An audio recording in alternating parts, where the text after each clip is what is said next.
देखिए दोस्तों, जो रोड सेफ्टी है बहुत इम्पॉर्टेंट इशू है। जो ट्रैफिक है उसका मूवमेंट जो है बहुत सेफ होना चाहिए along all type of roads, specifically जो हमारे एक्सप्रेस वेज हैं, जो हाई स्पीड कॉरिडोर्स हैं या हमारे नेशनल हाईवेज हैं, उन पे बहुत ज़रूरी है दोस्तों।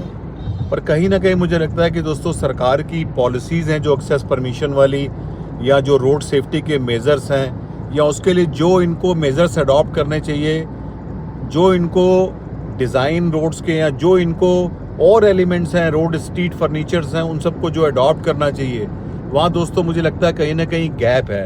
एक्सेस परमिशन की गाइडलाइन की अगर हम बात करें, जिसपे हमारे पेट्रोल पंप्स और वे साइड एमिनिटीज़ या जो रेजिडेंसेस हैं जो अक्रॉस द हाईवेज हैं उनको एक्सेस चाहिए, उसमें दोस्तों कहीं कहीं पे ऐसा लगता है क्लियरिटी नहीं है। इंटरप्रिटेशन पर्सन टू पर्सन बहुत वेरी कर रहा है। इनफैक्ट जो केस रिलैक्सेशन में ऊपर जा रहे हैं दोस्तों, वहाँ भी कन्फ्यूज़न है कि किस तरीके से इनको ट्रीट किया जाए। और कहीं ना कहीं दोस्तों मुझे लगता है कि इस गाइडलाइन को इनको कम्प्रिहेंसिव करना पड़ेगा।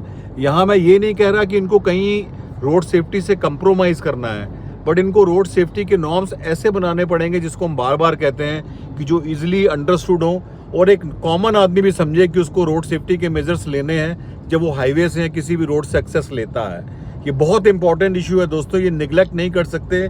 बिकॉज इंडिया का जो क्रैश की वजह से जो हमारा डेटा है कैजुअलिटीज़ का, वर्ल्ड में हाईएस्ट है।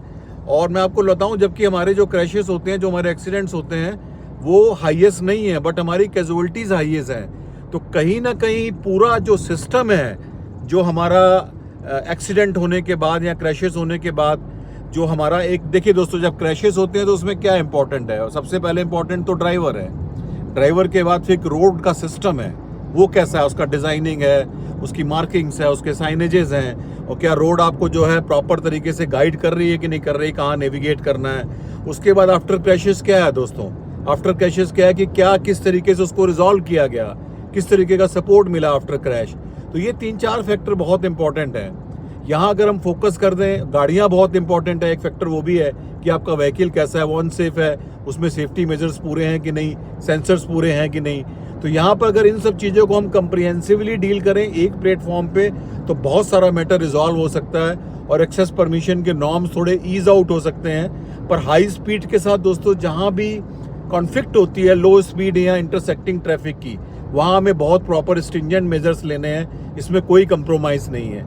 अब दोस्तों कितना कन्फ्यूज़न हो गया, देखिए टोल प्लाजा कहाँ हटाने की बात हो रही थी, जो है हमारा सैटेलाइट बेस्ड सिस्टम जो है टोल कलेक्ट करने की बात हो रही थी, और अब ये 3000 वाला जो ईयरली वाला है वो एक मॉडल आ गया कि पर आप 200 ट्रिप कर सकते हैं। तो कहीं ना कहीं दोस्तों कन्फ्यूज़न है।